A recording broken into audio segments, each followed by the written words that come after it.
Good morning. It's good to be back in a sort of normal environment, and I'm glad to get a few minutes here with you this morning, and glad to be back home. And it's always good to see friends, and we enjoyed our son's wedding, of course, out of town on Saturday. And they got to figure out how to get these boys to marry local girls so we don't have to go out of town for weddings. But we enjoyed it, and we're happy with the spouse all of our children chose, and couldn't complain a bit about it. But it's good to be home, and we're in wonderful days. And can I just tell you, we have a great God, a God of victory, a God of encouragement. And there are those days you get down and you visit the valley of the shadow of death. But David said, "I'll fear no evil, for thou art with me. Thy rod and thy staff, they comfort me." So you get back out of it and then you get going. And our country, boy, I've prayed and prayed for our country, and I think if God needs our country to go through something to get the attention of His people, then I want, whatever God wants is just the right thing. And for me, I love our country, and I love freedom. I hate seeing businesses closed. I hate the idea of suffering and hurt. The denial of simple things like freedom of speech that is just where the ability to just speak freely is being shredded right now. Our First Amendment right with it is going to come. Pulpits and churches and religious views, pretty quick. Anybody that's speaking against the government is going to be censored and then eventually punished. And those things happen all over the world, and don't think they can't happen in America. But you see, if those things would stir the hearts of God's people in America to pray for their country, then by all means, let's have it happen, and let's get the people of God on their knees. We've got this in our church, these 70 days of prayer and fasting. Every day we want somebody fasting, and every day we want people praying. And in our 70-day booklet, there's instructions. And this week we're talking about effective prayer and how to outline just 10 minutes of effective prayer, and quickly creating a prayer list of praise and praise and worship, and then thanksgiving, and then requests, and getting us to be effective. We, the people of God, better learn to pray. We could learn to pray on our own out of character, or we could learn to pray from a prison cell. And I guarantee you, in a prison cell, we'd learn to pray. But I wanted to take a minute, and we're going to be in Philippians chapter 4 in a moment. But I want to talk a little bit first about our homes. And I know many of you, you're retired, and your home is you, or you and a spouse, and you're pretty much you're not child raising kids and training children. But I want us to take a moment and talk about those who still have families living at home together. We have been conditioned in our country, started back in the 50s, I guess, this entertainment thing, this TV. And people would gather around the store at night, and the TV be going in the store window and the lights in the store off. People gather around just to watch it because hardly anybody had a TV. And then little by little it got into homes, and it was pretty, I guess you could say it was basically clean. Gene Autry and Roy Rogers, those kind of things. And the devil got America tuned into shutting their brain off at night, and amusement, to awe meaning no, and muse meaning thought, to know, a time of no thought, and got America coming home at the end of the day and not thinking. Flip the TV on. TV trays were invented, and people come home and eat dinner in front of the TV and sit around and tell the kids hush, and the books were forgotten, and TV became our entertainment. Well, then once the devil got our lifestyle and our families built around this entertainment, then the degrading of what was on TV began to creep in. And of course, Hollywood's always been corrupt, but it became increasingly obvious the corruption that was there. And the same thing with the video games for young people, innocent games like Pong and Pac-Man and things like that. They got our attention. We enamored with the electronics and with the digital fun. And then once we got people doing those things, then came in the indiscreet and the violent and the vulgar, and literally capturing. There are people who I know adults who come home from work, go in a room, shut the door, and they play video games late into the night, sleep and go back to work. And that's all they do. You know, they've got the title gamers. That's all they do is play video games. Of course, some people, they beat a game, they video themselves beating this game, and then they go on YouTube showing that they beat this game and showing people how to do it. And somehow they get popular and maybe even make money on it, or whatever it might be. But this game, the electronics, grabbed our minds and grabbed our attention. And social media was that way. Just this simple thing of Facebook, being able to keep up with your relatives out of town. And I send one picture, instead of me mailing pictures to all my relatives, I put on my Facebook page, and then all my friends get to see it. And I get to see what they're doing. Well, now it's become a gossip session, a slander session. It's become the spreading of evil. And now it's controlled by the liberal tech giants. And they're controlling who can and who cannot put things out there in the media. I see the devil's not stupid. And he works slow in these things. And I want to just take a minute. We're going to be in Philippians in a minute. But I got home. I got home from being out of town, and I was so excited. I got a new book, and this is a great looking book. And this is The Christian in Complete Armor by William Gurnall. And this book, it's an old book I stumbled across, and I was looking for the date, and 1662, the first time it was printed. Now, this is exciting, man. A book, it's 600 pages long. But let me just read you. It's called the Christian in Complete Armor. And he's writing about us, putting on the whole armor of God. Let me just read a word or two here. Paul was now in bounds, yet not so close kept as to be denied pen and paper. God, it seems, gave him some favor in the sight of his enemies. Paul was Nero's prisoner, but Nero was much more God's. And while God had worked for Paul, he found him friends both in court and in prison. Let persecutors send the saints to prison. God can provide a keeper for their turn. But how does this great apostle spend his time in prison? Not in publishing invectives against those through the worst of men who had laid him in, a piece of zeal which the holy sufferers of those times were little acquainted with, nor in politic counsels, how he might wind himself out of his trouble by sordid flatteries or of sinful compliance with the great ones of the times, trying to manipulate his way out of jail. He said he didn't spend his time on that. Some would have used any picklock to have opened a passage to their liberty and not scrupled, and so escape they might, whether they got out by door or window. But this holy man was not so fond of liberty as to purchase them with the least hazard to the gospel. He knew too much of another world to bid so high for the enjoying of this. And therefore, he is regardless what his enemies can do to him, well knowing he should go to heaven whether they would or no. No, the great care which lay upon him was for the churches of Christ. As a faithful steward, he labors to set the house of God in order before his departure. And again, this is an inexpensive book because no one reads books like this. But the point being, Paul could have spent his time in jail complaining or griping about the injustice or trying to attack those who unjustly jailed him. But he believed he was in the will of God, and he spent his time in jail. He wrote the prison epistles, that set of books in your New Testament written from a jail cell. Paul was concerned about souls being saved. Paul was concerned about churches being edified. He talked about the burden that lay on him, and he called it the care of the churches.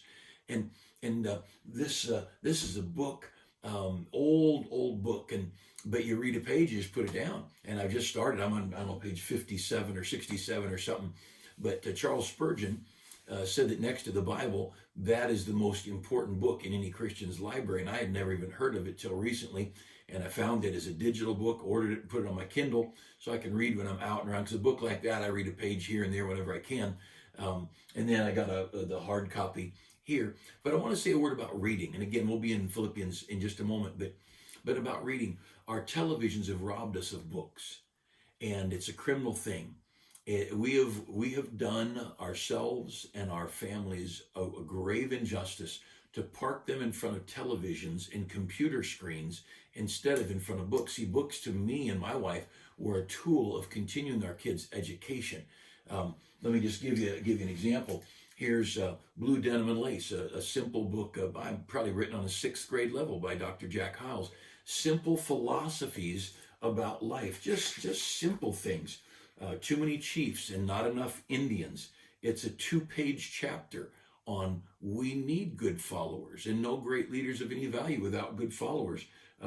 Another one about gentleness, another one about rearing children, a chapter on the dangerous and important times in life that are more dangerous and how we need to be careful in those dangerous times. And simple stuff. This is a book every teenager ought to read. This one, you've seen me, and I try to mention books on my evening posts when I was doing those, or my morning moments, but this is by William Bennett, The Moral Compass. And this is a huge book, and what he did is he picked the greatest stories all the way back to Greek mythology, and he separated them by subject. And here is a section on going into the world, and here's a section on easing the path. Here's a section on mothers, fathers, husbands, and wives. Here's a section on Christian citizenship and leadership. And everything from Abraham Lincoln to like I said, back to the mythology. And this is not necessarily a book that's all about Bible and Christianity, but it's picking on these, and these are short stories. For the child like me, when I was a kid, I didn't read well. This takes a long book and makes it very short, but it gives the young person the taste. Now, some of your kids, some of you love to read. Well, this will help you find good books. So you go in here, you think, wow, that's a good story. Then you go order the real book, and you get the long one. But books are so very precious, and we become TV watchers instead of book readers. When my boys hit about 6th, 7th grade, somewhere in there, I can't tell you exactly where, I started letting them read Louis L'Amour books. Now, Louis L'Amour, there's nothing teaching Christianity or Bible in his books, but why did I do Louis L'Amour? Well, first, I read them. Like, when we gave books to our kids, my wife and I had to read them. We wanted to make sure they were appropriate and clean. But Louis L'Amour, for example, most popular, more books printed on, at least in the Western culture, than anybody, but he wrote other non-Western books.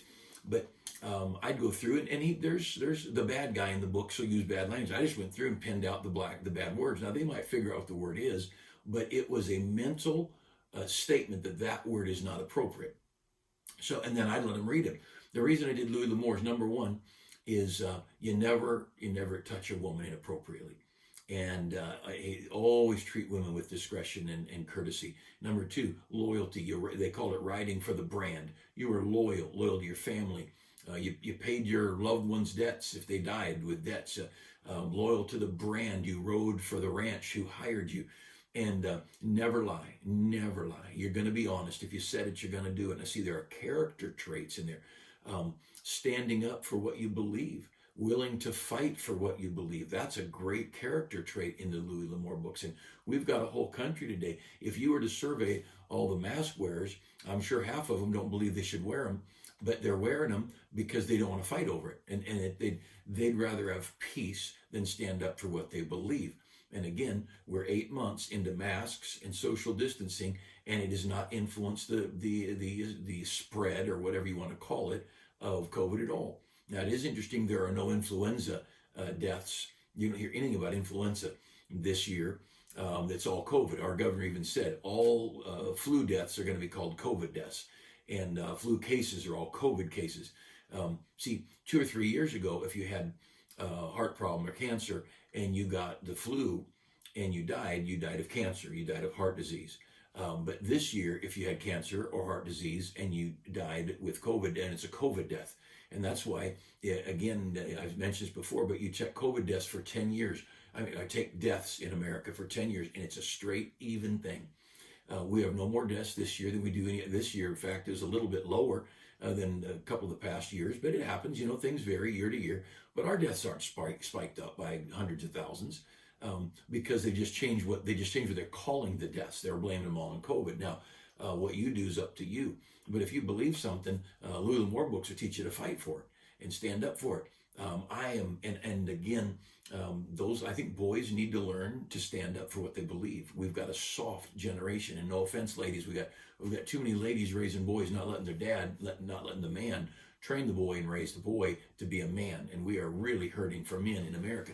Behind me on these shelves up here are a lot of biographies. This main section under glass, and then they spread out. But that section, and then going this way, there's biographies. And all young people ought to read biographies. And we've got so many biographies scattered around the house, but these are some special ones to me. But young people ought to know the story of Amy Carmichael. They ought to know Jim Elliot, and they ought to know great leadership principles from people, whether it was Civil War leaders or I remember my son Josiah that just got married. He was probably, I don't know, 5th grade, 6th grade, and he read a kid's version of biography of George Patton. Great book, just a great book, and it didn't have any bad language in it, and being written for young people, but he became familiar with the life of one of the greatest generals in American history. So we ought to read biographies. Now, if we'll shut the TV off and shut the video games off and then make books accessible to our young people will read more. And again, as you get older, you may not be able to read very well because of your eyes or whatever it might be. And again, as you get older, I don't know if there's a little more liberty or not. I think we can still get brainwashed and get stupid because what goes into our head is what affects our life. But just this one thing, and again, I'm not saying don't use any electronic devices because you're watching one right now. But I'm saying let's be very guarded and let's be very careful and limit the amount of time that screen is on, especially when young people are growing up. Young people ought to work. You ought to labor to put your kids to work, physical work, hard work. Let them bust a knuckle open. Let them have something break and have to fix it. I remember having my son Josh, he's our oldest, and there was a water line that was leaking or whatever. And I said, I need you to dig this up, and then put a new T in, a new riser, whatever it was, all PVC, and it's easy to work on. He'd done that enough with me. He knew what he was doing. And I said, if you need me, you let me know. And I went in the house, and he was somewhere in high school, freshman, sophomore year in high school maybe. And he was comfortable doing that. It wasn't a big deal. And I told him it's not a static line. It's not a pressure line. Only when the sprinkler valve's on is there any water in it. So you just go down, you can cut it and put the unit in. Well, I didn't tell him that a few inches under it, there was a pressure line. And I'm in the house reading, doing whatever, taking a nap. I have no idea what I was doing.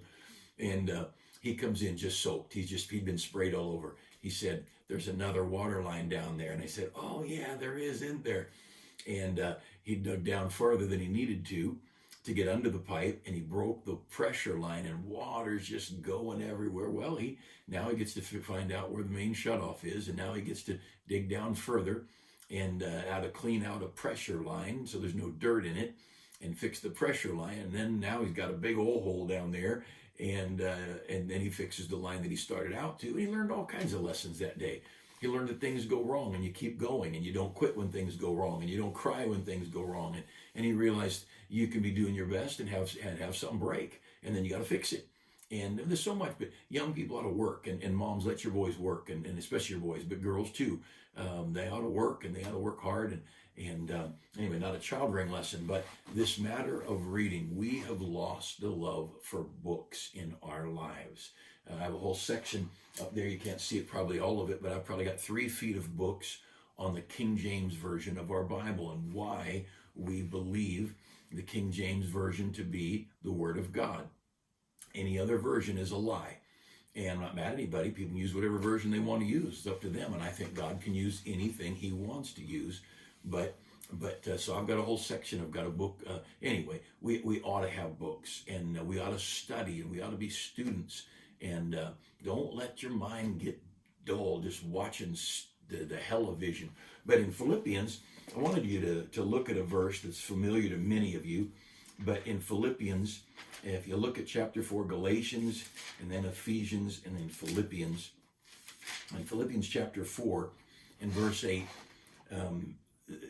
yesterday or the day before, I mentioned the verses prior, the way to get the peace of God. I think that was yesterday.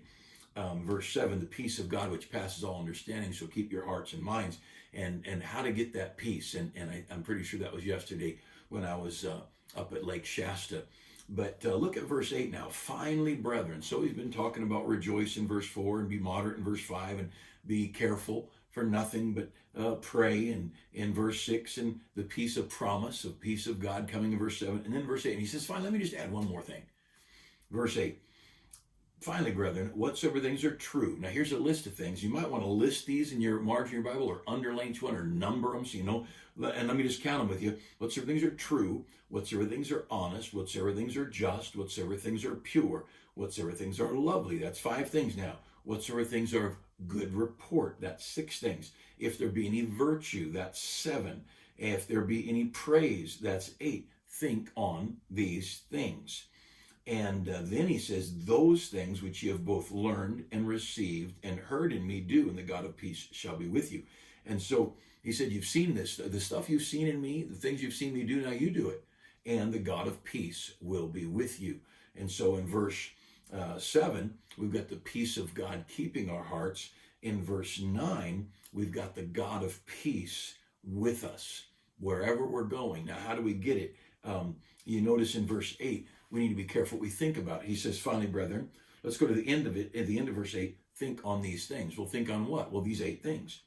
The kind of things you we're supposed to be thinking on are things that are pure and true and lovely and virtuous, of good report. That list of 8 things there, if you took those 8 things and put it on the television, that would eliminate most of the television. It would eliminate most of Netflix and most of the whatever other Amazon movies and things like that. And we need to get back to getting our minds focused on things that will secure a closeness to God, a relationship to God. He said, those things which you have both, verse 9, those things which you have both learned and received and heard and seen in me do, and the God of peace shall be with you. That verse 8 is sandwiched between the peace that passes all understanding keeping you and the God of peace being with you. And if I fill my mind with smut and garbage, every time garbage comes in front of me, I'm opening the door to corruption, and I'm letting it in. And the vulgar language and the indiscreet behavior, and it's on cartoons. It's out there all over. There was a day when you never heard anything about body parts that were indiscreet. That was never talked about. The bedroom. I remember, some of you aren't old enough, but when TV first came out, when I was a kid, TV was not just come out, but when I was a kid in the early 60s, if you ever did see a bedroom, which is very rarely, but if you ever did, married couples had twin beds. And because you weren't going to have these people in bed together. I mean, they weren't married. You can't do that. And I think some of them, like Lucille Ball and Desi Arnaz, I think they were married and they're still in separate beds on their TV. And I don't know if they always were, but it was not uncommon. You rarely even saw a bedroom. But if you did, you never saw anybody in bed together. I mean, not even in the bed, let alone touching each other. See, we had a mind that was cleaner in those days. And there were things we didn't talk about. We've told our children when they were little, if you do it with the door closed or you covered up with your clothing, you don't talk about that with anybody but your mom and dad or maybe the doctor. Those aren't playground conversations. Those aren't things you talk about with your teenage friends.